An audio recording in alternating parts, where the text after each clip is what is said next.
in the heart of a London winter, where frost painted the windows of the aristocracy, a lone woman stood on the precipice of ruin. Annalise Sterling, a widow stripped of her fortune, and her future wore a borrowed gown, like a suit of armour. Her presence at the magnificent Blackwood Winter Ball a final desperate gamble. She sought not a prince, but survival. But in a world of glittering chandeliers and whispered condemnations, her fate was about to collide with the one man even the bravest debutantes feared, Duke Alistair Beaumont, a man whose fortune was matched only by the chilling darkness in his eyes. What happens when a ghost of society crashes into its most formidable power? Her fall was meant to be her end, but his gaze promised a beginning that would shake the very foundations of her soul. The air in the Blackwood ballroom was thick with the scent of pine beeswax and expensive perfume, a fragrant tapestry woven to conceal the sharper, more acrid smell of ambition and gossip. Annalise Sterling felt every thread of it prickling her skin. She stood near a marble column draped in winter ivy, the chill of the stone seeping through the thin silk of her borrowed gloves. Her gown a deep sapphire velvet that her benefactress Lady Vance had insisted was understated elegance, felt like a costume for a part she had forgotten how to play. 2 years had passed since her husband Thomas's death, 2 years since her world had shrunk from ballrooms like this to a cramped 2-room flat in a less fashionable part of London. The vibrant colours of her life leached away into the dull grey of perpetual mourning and mounting debt. "You look exquisite, my dear," Lady Vance murmured beside her, her fan fluttering with a gentle rhythm that belied the keenness in her eyes. "Remember to hold your head high. You are a Sterling. That name still commands respect, even if the coffers are temporarily unavailable." Annalise offered a small, grateful smile that didn't quite reach her eyes. Lady Vance was a kind woman, a distant friend of her late mother's, and the only person from her former life who had not turned her back when the creditors began to circle. But respect was a currency Annalise could no longer afford. Tonight she was not a Sterling. She was a spectre, haunting the edges of a life that was no longer hers. Her mission was simple and humiliating to be seen to be remembered, and perhaps to catch the eye of a respectable gentleman in need of a governess or a companion for his aging mother. Any position that would allow her to live with a shred of dignity. Her eyes scanned the room, a swirling kaleidoscope of jewel-toned silks and satins of starched white cravats and the brilliant flash of diamonds. Men with names as old as the city itself, Cavendish, Somerset. Russell laughed with young women whose dowries could fund a small war. Every smile seemed a judgment, every whisper a condemnation of her presence. She recognized Lady Beatrice Finch holding court near the orchestra, her laughter a sharp, unpleasant sound. Beatrice had been a rival in their debutante season, and Annalise knew her petty cruelties were as sharp as ever. Seeing her here adorned in emeralds that could pay off all of Annalise's debts twice oversent a wave of cold dread through her. To steady her nerves, Annalise decided to fetch a glass of lemonade, a small act of normalcy, in a profoundly abnormal situation. She murmured an excuse to Lady Vance and began to navigate the glittering throng. The sheer density of the crowd was overwhelming. She felt like a small boat tossed on a tempestuous sea of crinoline and coattails. A portly earl stepped backward without looking, and Annalise sidestepped gracefully, only to find her path blocked by a trio of young officers boasting about their inconsequential military postings. She tried to slip around them, her gaze fixed on the refreshment table, a distant, shimmering oasis. It was then that a gap in the crowd momentarily opened, and a man turning with sharp, decisive movement pivoted directly into her path. The collision was not violent, but it was absolute. Annalise stumbled backward, her hand flying to her chest as she let out a soft gasp. The man she had bumped into was tall, impossibly so, and built with the solid, immovable presence of an oak tree. He wore a coat of the finest black superfine wool, tailored so perfectly it seemed a part of him. But it was not his stature or his dress that made the air freeze in Annalise's lungs. It was his face. It was a face of harsh angles and severe beauty, dominated by eyes the color of a stormy sea. His dark hair was brushed back from a high forehead, and his mouth was set in a firm, unsmiling line. There was no one in the room who did not know him. Duke Alistair Beaumont. The Iron Duke, they called him in the drawing rooms and the gentlemen's clubs.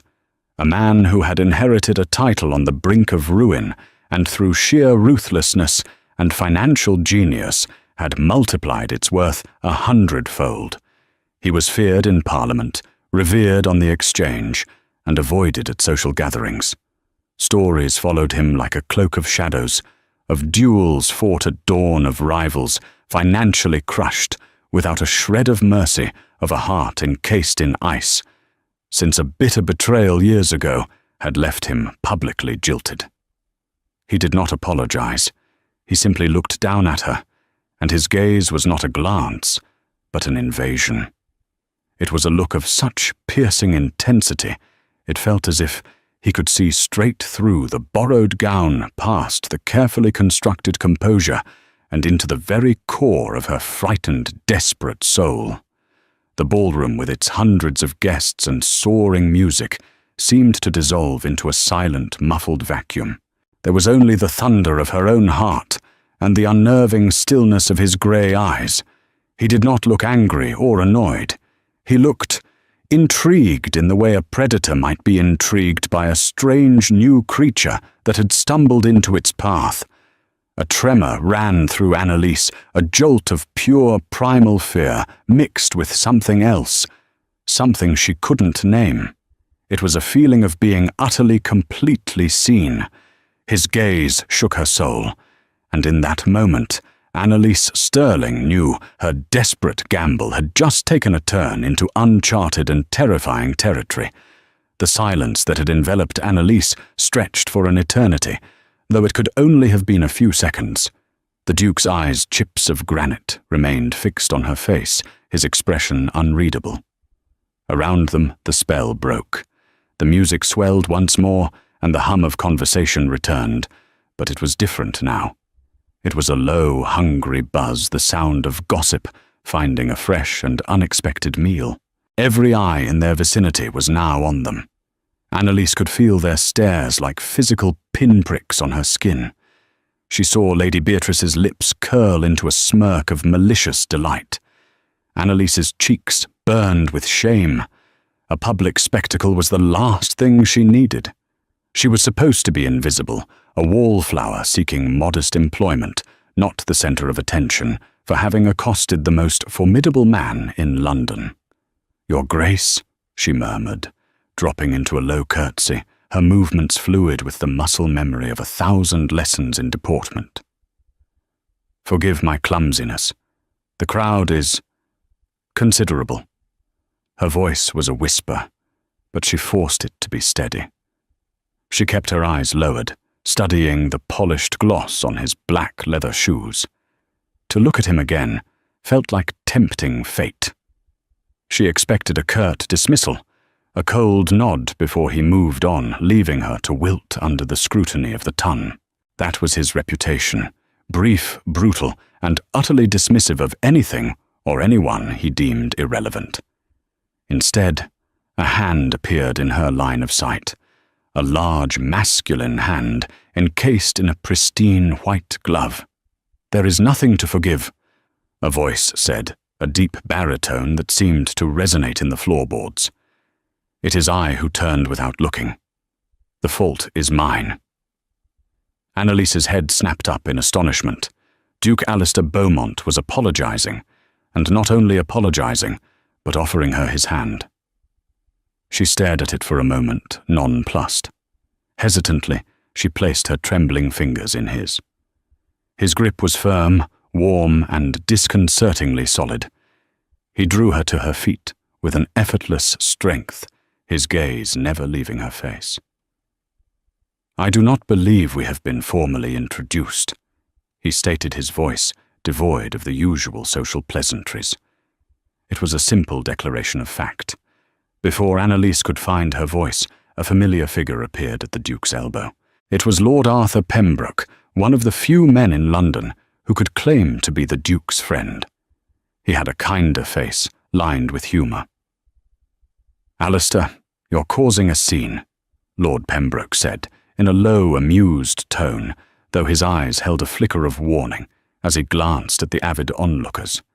He then looked at Annalise, a glimmer of recognition in his eyes. "Mrs. Sterling. Is it not Annalise Sterling? I knew your husband, Thomas. A fine man. My deepest condolences on your loss." The unexpected kindness brought a lump to Annalise's throat. "Thank you, Lord Pembroke. You are kind to remember him." The Duke's focus sharpened at the mention of her name. A flicker of something recognition calculation passed through his eyes. "Sterling," he repeated softly, as if testing the name on his tongue.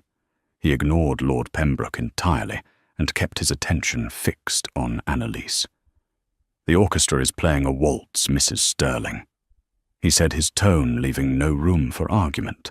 "You will do me the honour of this dance." It was not a request. It was a command wrapped in the thinnest veneer of civility.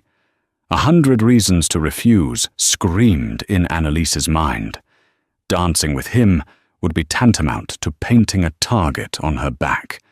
It would invite speculation she could not afford and ruin any chance of securing a quiet, respectable position. It was social suicide. But to refuse the Duke of Beaumont, especially after he had publicly taken the blame for their collision, would be an even greater insult. It would be a catastrophic breach of etiquette, marking her as not only poor, but insolent. Caught between two impossibilities, she chose the one that at least involved forward motion. "I would be honoured, Your Grace," she managed to say, her voice barely audible. He gave a curt nod, and without releasing her hand, placed his other firmly on the small of her back. The warmth of his touch seared through the velvet of her dress, a shocking point of contact that sent a shiver down her spine. He led her onto the dance floor, and the crowd parted before them as if by magic, whispering and staring in their wake. Annalise felt the blood drain from her face. This was a nightmare. As he swept her into the fluid turning steps of the waltz, she was forced to look up at him. Close now, she could see the faint lines of fatigue or stress around his eyes, the slight, cynical quirk of his lips. He moved with a surprising grace, for such a large man, his steps precise and confident. He held her at a proper formal distance, yet Annalise felt as if she were caught in a powerful undertow, being pulled out into a deep and dangerous sea. "You seem distressed, Mrs. Sterling," he observed, his voice a low rumble beneath the music. "Do you not enjoy dancing?" I am not accustomed to such attention." "Your Grace," she answered honestly, her gaze flicking nervously towards the sea of faces watching them. "Then you should learn to be," he replied flatly. "Attention is a tool. It can be used as a weapon or a shield. The choice is yours." It was the strangest thing anyone had ever said to her in a ballroom. Men were supposed to make small talk about the weather or the music to offer vapid compliments. They were not supposed to sound like generals discussing strategy. "I have little use for weapons or shields, Your Grace," she said, a spark of defiance rising within her. "I seek only a quiet life." His eyes glinted with a humourless light. No one who enters a room like this is seeking a quiet life. They are seeking power, wealth, or marriage. Which is it for you? The question was blunt, brutal, and stripped away all pretense.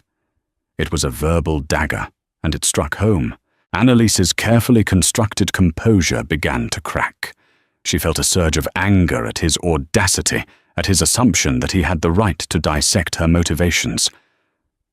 "My reasons for being here are my own, Your Grace," she said, her voice colder now. To her surprise, he didn't press the point. Instead, he changed tactics. "Pembroke mentioned your late husband, Thomas Sterling. He was in shipping, was he not, involved in the acquisition of the Sea Serpent from the East India Company a few years back?" Annalise was stunned into silence. How could he possibly know that it was a minor business detail, a venture that had ultimately failed and contributed to their financial slide? He was, she confirmed, her voice tight with suspicion. A venture that was sabotaged by a man named Silas Croft, who fed him false ledgers. The Duke continued, his eyes watching her reaction with unnerving focus. Croft then bought the ship for a pittance when Sterling's finances collapsed. Annalise's heart stopped. No one knew that.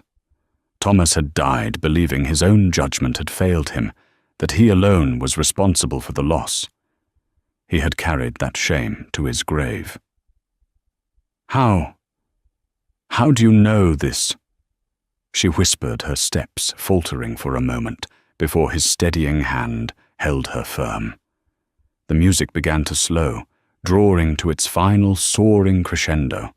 The Duke leaned in slightly, his voice dropping so low that only she could hear it. "Because Mrs. Sterling," he murmured, his breath a warm ghost against her ear. "I make it my business to know everything, and Silas Croft has recently made the grave error of becoming my enemy." The final note of the waltz hung in the air. The dance was over. But Annalise knew with a certainty that chilled her to the bone that her dance with the devil had only just begun. As Duke Beaumont escorted her from the dance floor with a stiff, formal bow, Annalise felt as though she were emerging from a trance. The applause from the surrounding guests was polite, but their eyes were ravenous. She had danced with the Iron Duke. She had held his undivided attention for the duration of an entire waltz. In the intricate, vicious social ecosystem of the London Tun, she had just transformed from an irrelevant ghost into a creature of intense and immediate fascination. It was the last thing she wanted. She found her way back to Lady Vance, who was fanning herself with unusual vigor, her expression a mixture of shock and glee. "My dear child," Lady Vance hissed, her voice a conspiratorial whisper. "Annalise, the Duke of Beaumont. I thought I was going to faint. Everyone is talking. What did he say to you? His eyes were on you the entire time. He never looks at anyone like that." "He was polite, Lady Vance," Annalise said evasively, her mind still reeling from his final shocking revelation about Silas Croft. Had Thomas been betrayed? The thought was a painful, jagged thing, tearing at the carefully stitched seams of her grief. "Polite Alistair Beaumont is never merely polite," Lady Vance scoffed. "He is either utterly indifferent or dangerously focused. And he, my dear, was focused." Before Annalise could formulate a reply, her blood ran cold. Lady Beatrice Finch was approaching, her two sycophantic companions, Miss Pembroke and Miss Davies, flanking her like vultures. Beatrice's smile was a slash of crimson in her pale face, and her eyes glittered with unconcealed malice. "Well, well, Annalise Sterling." Beatrice began, her voice carrying just enough to be overheard by those nearby. "Or should I say, the belle of the ball. One must admire your ambition. I had not realized you were back on the marriage market. You do work fast."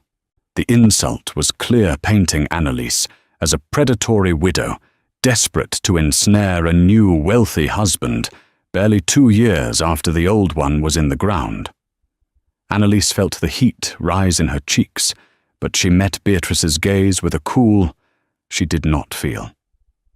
"Lady Beatrice," she said, her tone level, "how kind of you to notice me. I had assumed I was beneath your regard." Beatrice's smile tightened. "Oh, you are, my dear.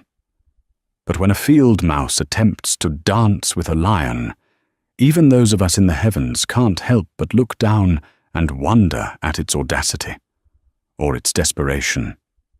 "Beatrice, that is quite enough." Lady Vance interjected, her voice sharp with authority. But Beatrice ignored her, her focus solely on Annalise.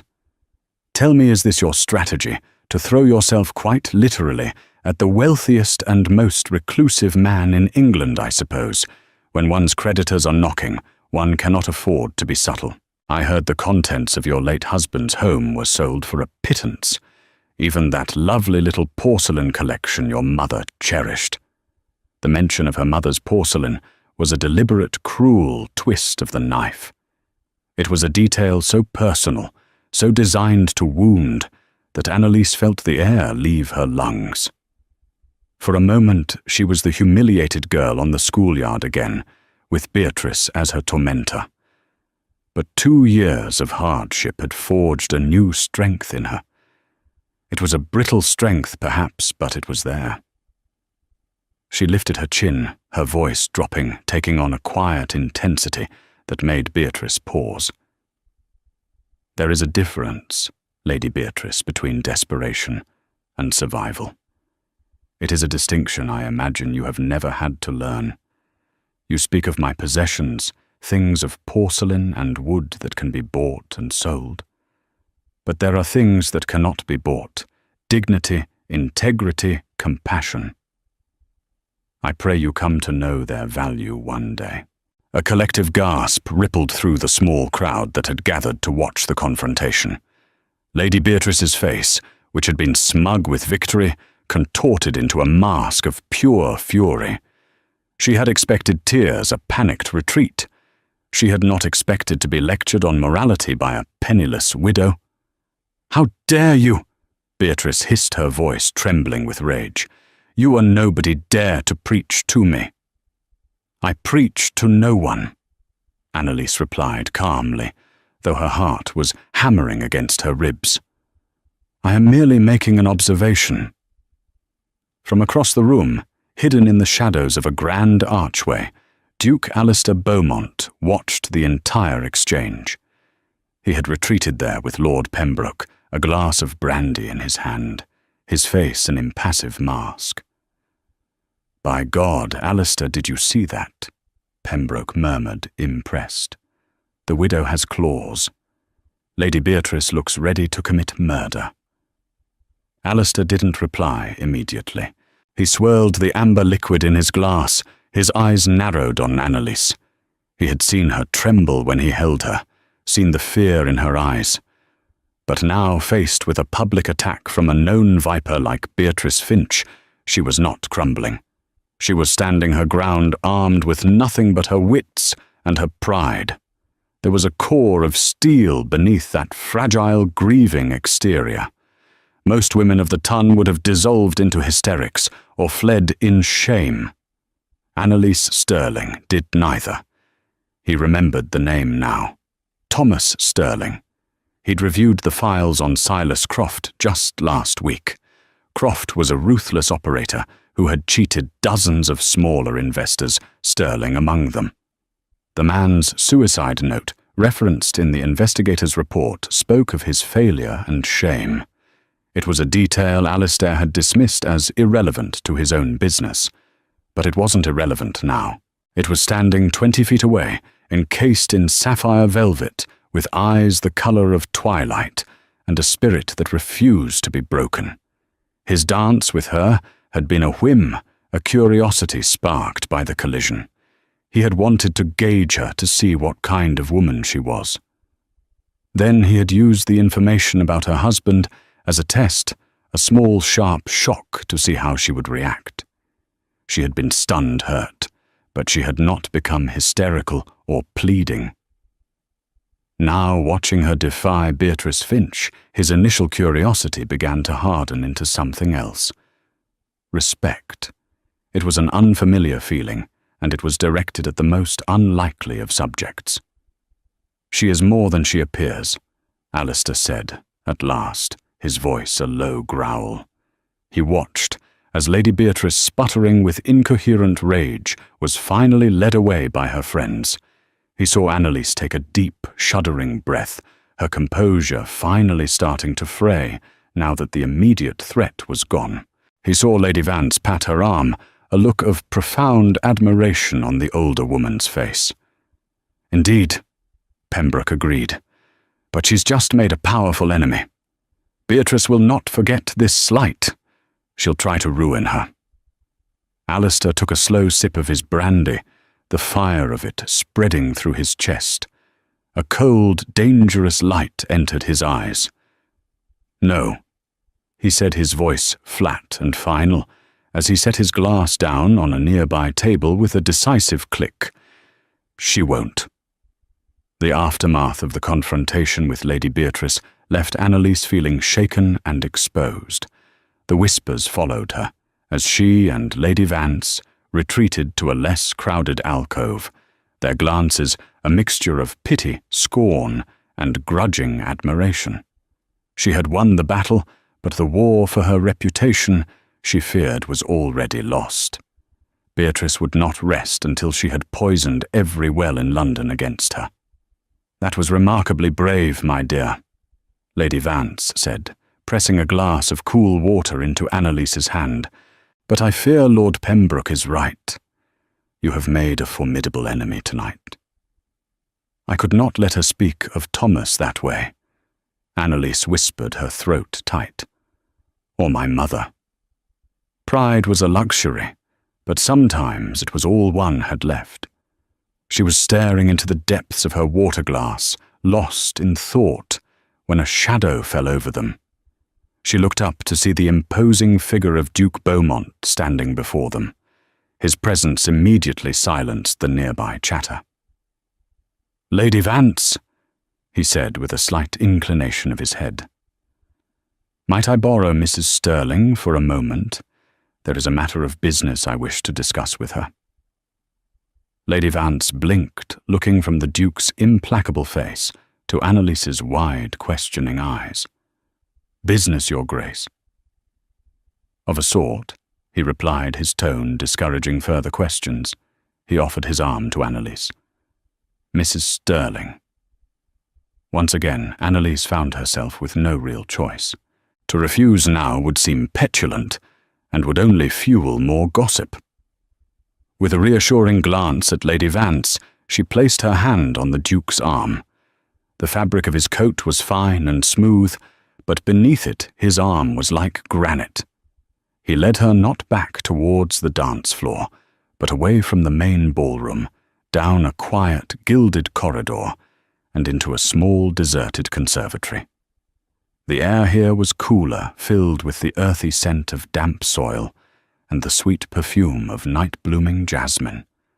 Moonlight streamed through the glass ceiling, illuminating the room in a silvery glow and casting long skeletal shadows from the exotic palms.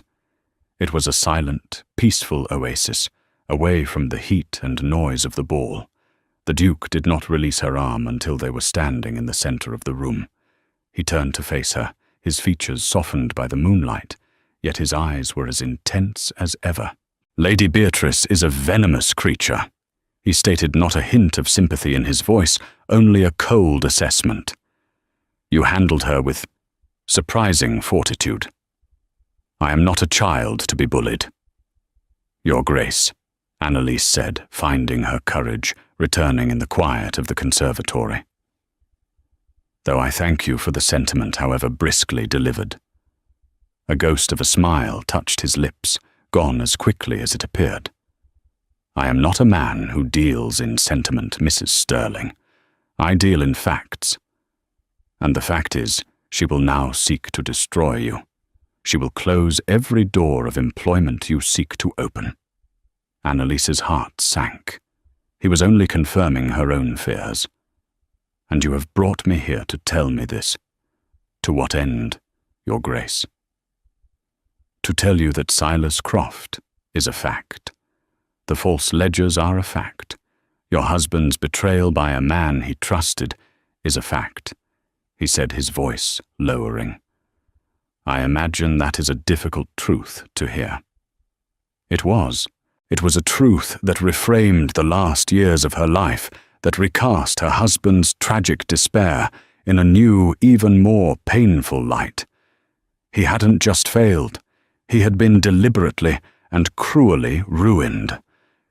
Tears pricked at her eyes, and she turned away, walking towards the large glass panes that overlooked the frozen gardens. "Why are you telling me this? It changes nothing. My husband is gone. My fortune is gone. It is merely salt in a very old wound." "Knowledge is never nothing." He counted his voice closer now as he moved to stand beside her. "It is power. Croft ruined your husband.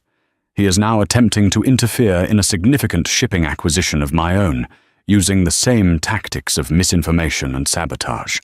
Our interests, you see, are unexpectedly aligned. An enemy of my enemy." Annalise turned to face him, her eyes flashing with a sudden fierce anger. "And what do you imagine I can do? A penniless widow against a man like that?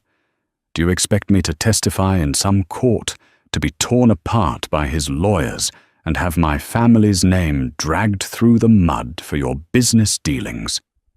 "No," he said simply. "I expect nothing of you.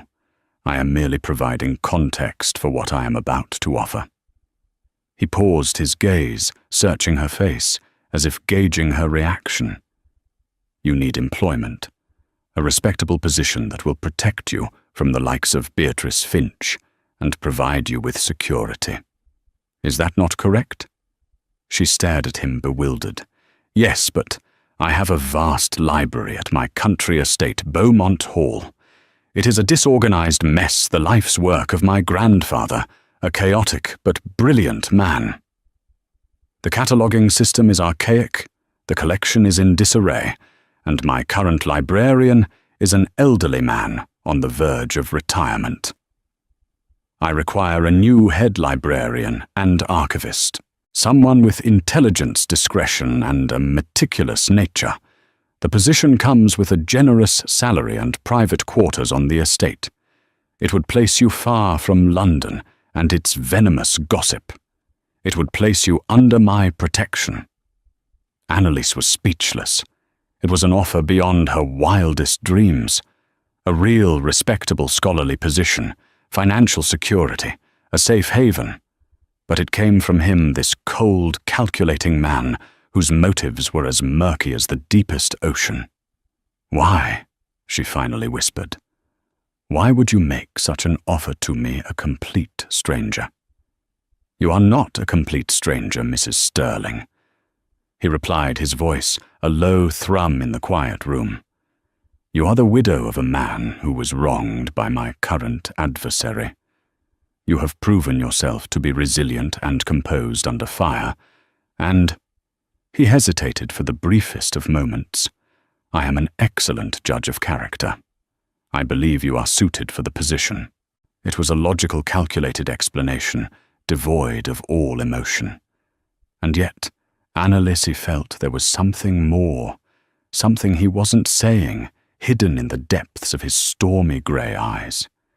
It felt too easy, too perfect.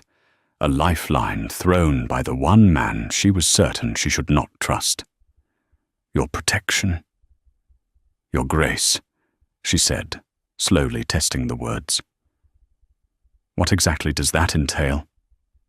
"It entails," he said, his gaze unwavering, "that anyone who seeks to harm you, be it Lady Beatrice or Silas Croft, will find that they have made an enemy of me. And I assure you, Mrs. Sterling, that is a position they will come to regret." His words were a simple promise, but they carried the weight of absolute, unshakable power. It was a shield, just as he'd said. A shield forged by the most feared man in England. The question was, what would be the price of standing behind it? Annalise stood in the moonlit conservatory, the Duke's offer hanging in the air between them like a tangible thing.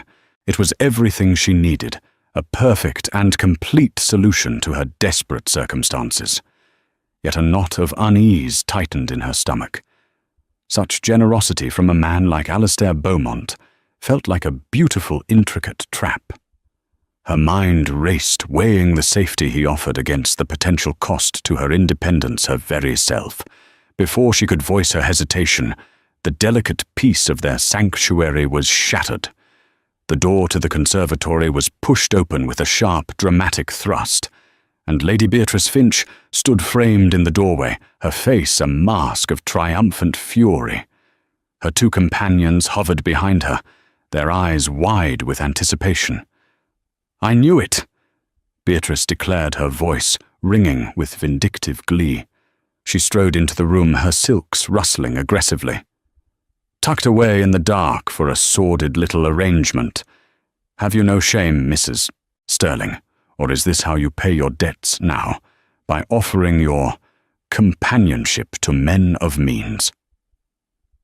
The accusation was vile, designed for maximum humiliation. Annalise flinched as if struck.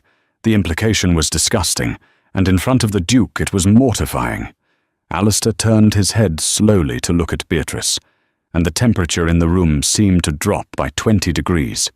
His expression was utterly devoid of emotion, a cold, flat calm that was more terrifying than any outburst of rage. "Lady Beatrice," he said, his voice dangerously soft, "you are interrupting a private conversation. I am exposing a public disgrace." Beatrice shot back, emboldened by her own audacity. She was too consumed by her hatred for Annalise to recognize the mortal peril she was in. "This creature has the gall to present herself as a grieving widow, when she is clearly a fortune hunter of the worst kind. I will not stand by and watch her attempt to entrap you, your grace. She is destitute, a pauper who had to borrow a dress to even be here tonight." Beatrice gestured wildly at Annalise's sapphire gown. "That very dress belongs to Lady Vance. She has nothing, and she comes here to prey on good society, to use her pathetic story to ensnare a protector." She turned her venom on Annalise, her eyes alight with a feverish cruelty. "Everyone will know what you are by the time I am done. No one will hire you. No one will receive you. You will be a pariah. You should have stayed in the gutter where you belong." Each word was a poisoned dart, and Annalise felt them find their mark. The truth of her poverty, of her borrowed gown being thrown in her face so publicly, was a humiliation beyond measure. The fragile shield of her pride, which she had held up so carefully all evening, shattered into 1,000 pieces. Tears welled in her eyes, hot and shameful, and she could not stop them from spilling down her cheeks. She wanted to run, to disappear, to simply cease to exist under the weight of Beatrice's hatred and the Duke's cold, watchful eyes. This was it. This was the ruin she had feared all along come to pass in the most brutal way imaginable. She was exposed, shamed, and utterly defenseless. The Duke remained silent, watching Annalise's silent tears, his face unreadable. His stillness seemed to fuel Beatrice's tirade. She took a step closer to Annalise, her voice dropping to a conspiratorial hiss, loud enough for the small audience at the door to hear. "Did you think he was different? The Iron Duke, he crushes people for sport. He will use you and discard you, you foolish little girl. You will end up with less than you have now." Annalise wrapped her arms around herself, a desperate, protective gesture. Beatrice's words, though meant to wound, struck a chord of her own deepest fears. Was this true? Was she just a pawn in some larger game of his? The offer of employment, the timely rescue, was it all a prelude to some other, darker purpose? The tears now fell freely born, not just of humiliation, but of a sudden, overwhelming despair. Her one glimmer of hope was being twisted into another form of damnation. The scene was perfectly staged for Annalise's complete social destruction. The struggling widow caught in a compromising situation, with the notorious Duke weeping as her deceptions were laid bare by a righteous lady of society. Annalise could feel her future dissolving into ash. Every door would be closed to her now. Lady Beatrice, her face flushed with victory, had finally irrevocably won. As Annalise stood frozen in her despair, something shifted in the Duke's demeanour. The cold impassivity on his face was replaced by a look of profound, chilling focus. He did not look at Annalise. He did not look at the gossiping onlookers in the doorway. He looked only at Lady Beatrice, and for the first time, a flicker of uncertainty pierced her triumphant rage. "You have had your say, Lady Beatrice," the Duke said, his voice still deceptively quiet. "Now I shall have mine." He took a single deliberate step forward, placing himself slightly in front of Annalise, a subtle but unmistakable gesture of shielding. "You accuse Mrs. Sterling of being a fortune hunter." He began, his voice taking on a resonant, commanding tone that seemed to make the very glass panes of the conservatory vibrate. "A bold accusation coming from you. Shall we discuss fortunes? Let us discuss, for instance, the Finch family's investments in the Welsh coal mines, or rather, the near-total collapse of those investments last quarter." Beatrice's jaw dropped. A wave of murmurs rippled from the doorway.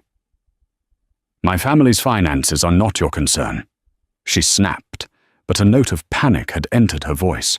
"They become my concern when you publicly slander a woman who is about to enter my employ." The Duke continued smoothly, his words as precise and deadly as a surgeon's scalpel. "I happen to know through my own financial channels that your father, the Baron, lost nearly 80% of his capital in that venture. I also know that he secured a desperate last-minute loan from Lord Rexler at an exorbitant rate of interest, using your future dowry as collateral." Beatrice went bone white. The crowd in the doorway gasped audibly. This was not just gossip. This was ruinous private financial detail being laid bare. "You speak of borrowed dresses, Lady Beatrice." The Duke pressed on, his voice merciless. "The emeralds you wear tonight, are they not the very ones promised to Lord Rexler's family as a sign of good faith on that loan? One might say you are wearing another man's property. A far more serious offence, I think, than wearing a friend's gown." Beatrice stumbled backward, her hand flying to the glittering necklace at her throat, as if it were suddenly burning her skin. She looked utterly horrified, exposed in a way that made Annalise's own humiliation pale in comparison. "But your true crime tonight is not hypocrisy," Alistair said, his voice turning to ice. "It is cruelty. You have attacked Mrs. Sterling for the crime of losing her husband and her fortune circumstances she did not choose. You have tormented her out of spite and jealousy. You have done so publicly, and so you shall be answered publicly." He turned his head slightly, raising his voice so that every person in the corridor could hear him clearly. "Mrs. Annalise Sterling is a woman of impeccable character and resilience. Her late husband, Thomas Sterling, was a good man who was financially ruined by the criminal actions of a scoundrel named Silas Croft, a man with whom, I might add, your father has recently and foolishly entered into business." Another shockwave went through the audience. The Duke was not just defending Annalise, he was linking the Finch family to a known criminal.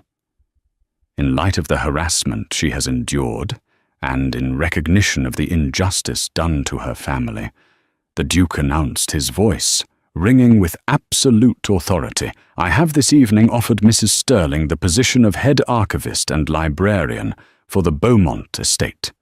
She has accepted." He glanced at Annalise, a silent command in his eyes, and after a beat of stunned silence, she gave a shaky, almost imperceptible nod. "She will be living under my roof and enjoying my full and unconditional protection," he declared. Therefore any insult to her is an insult to me. Any attempt to slander her name or impede her life will be treated as a direct attack on the House of Beaumont. I trust I make myself clear." He let the threat hang in the air, heavy and absolute. No one in London would dare to cross him. He had not just defended Annalise, he had elevated her, shielded her, and in one masterful stroke destroyed her enemy with nothing but the truth. He then turned his back completely on the speechless, devastated Lady Beatrice. He looked at Annalise, his stern features softening for a fraction of a second. "Mrs. Stirling," he said gently, offering his arm once more. "Allow me to escort you away from this unpleasantness." Numbly she placed her hand on his arm. As he led her from the conservatory, the crowd in the corridor parted for them, like the Red Sea.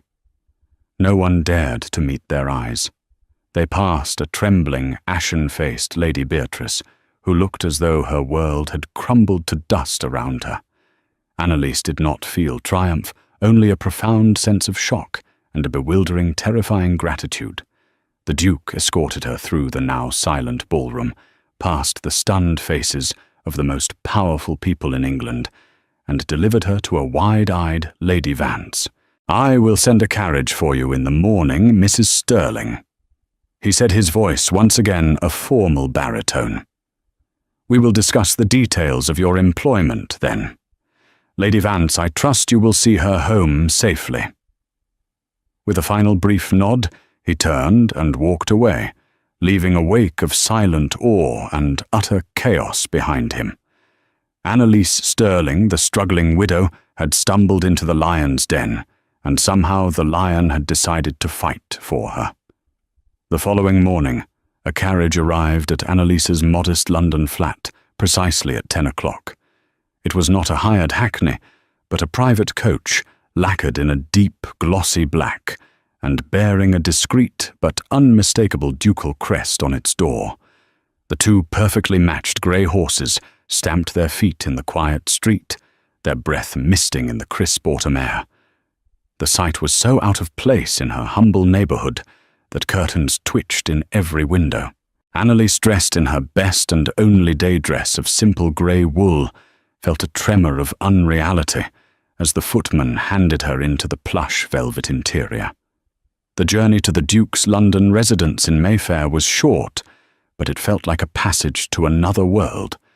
She was leaving behind the life of scrimping and fear and stepping into what she still wasn't sure.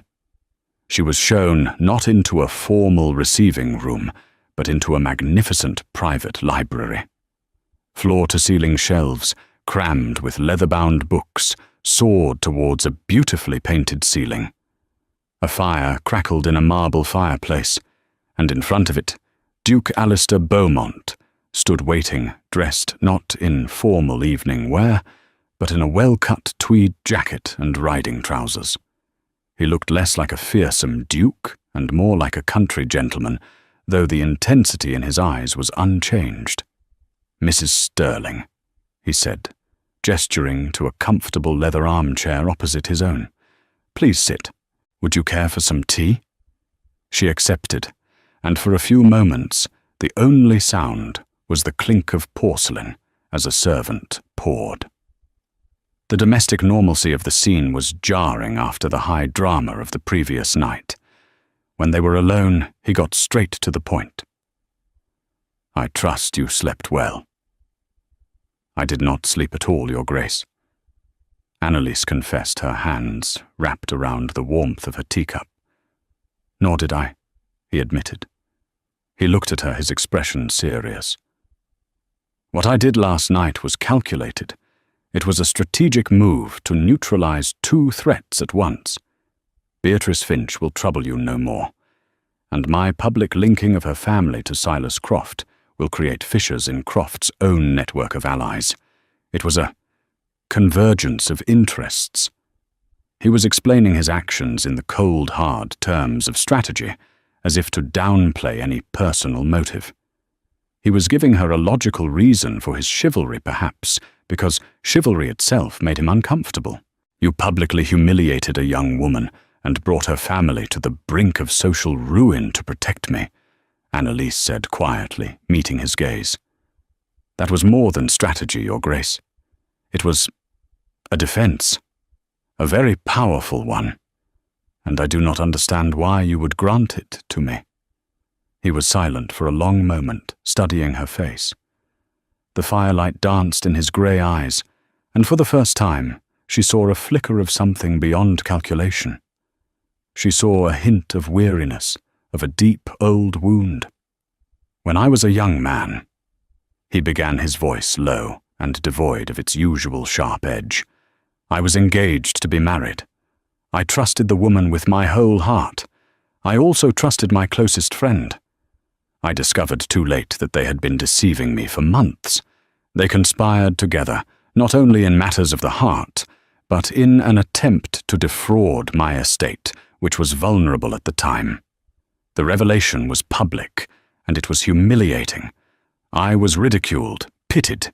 I vowed then that I would never again be in a position of weakness, that I would build walls of wealth and power so high that no one could ever touch me again. He looked into the fire, his thoughts seemingly far away. I have held to that vow. I have become the man they whisper about in ballrooms, the Iron Duke. But last night, when I saw Beatrice Finch attacking you, using your vulnerability and your grief as weapons to destroy you for her own sport, I saw a reflection of the same cruelty that was once directed at me, and I found it intolerable. He finally turned his gaze back to her, and the raw honesty in his eyes took her breath away. My offer of employment is genuine, Mrs. Sterling, he said, his voice firm again. Beaumont Hall needs a librarian. You are qualified. But my offer of protection is also genuine. It is not born of strategy, but of recognition. I recognize in you a strength I have come to value above all else. The strength to endure. The rest, the salary, the security, these are simple matters. They are yours with no hidden price, no unstated expectations. The only thing I ask in return is that you bring order to my grandfather's chaotic legacy of books. Annalise sat in stunned silence, absorbing his confession. He was not a monster. He was a man who had been deeply wounded and had encased his heart in armor to survive. But last night he had used that armor not to protect himself, but to shield her. A slow, genuine smile touched her lips for the first time in what felt like years. It was a small, hesitant thing, but it lit up her face. I believe I can manage that, Your Grace, she said softly. Alistair, he corrected her, the corner of his own mouth, twitching almost into a smile. If you are to be a member of my household, you will call me Alistair. Annalise, then, she replied, her voice gaining confidence. A new chapter was beginning. It was not a fairy tale ending, not a sudden declaration of love. It was something quieter, more real, and perhaps more profound. It was the beginning of a partnership, built on a shared understanding of pain and survival. As Annalise looked at the formidable Duke at Alistair, she no longer saw a man to be feared. She saw a complex, wounded man who had offered her not just a job, but a sanctuary. The ballroom was behind her. Ahead lay a library filled with stories waiting to be ordered, and a new story of her own, its first page just now being written. And so, a collision in a crowded ballroom became the first step on an unexpected journey. Annalise Sterling, who had entered the Winter Ball as a desperate widow, left London as a woman with a future protected by the very man society feared most.